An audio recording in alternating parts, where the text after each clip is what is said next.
ஒரே நைட்டில் 3 பேரை கொலை பண்ணியிருக்கேன்னு போலீஸ் உன் மேலே கேஸ் பதிஞ்சிருக்காங்க. நீ அந்த குற்றத்தை ஒத்துக்கிறியா? அவங்க சொல்கிற மவுட்ருக்கு எனக்கு எந்த சம்மந்தமும் இல்லைங்க.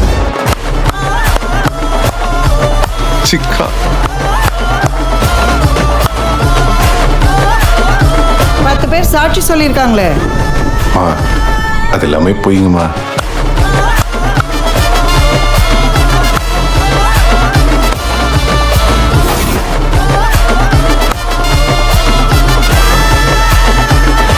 யார் அது?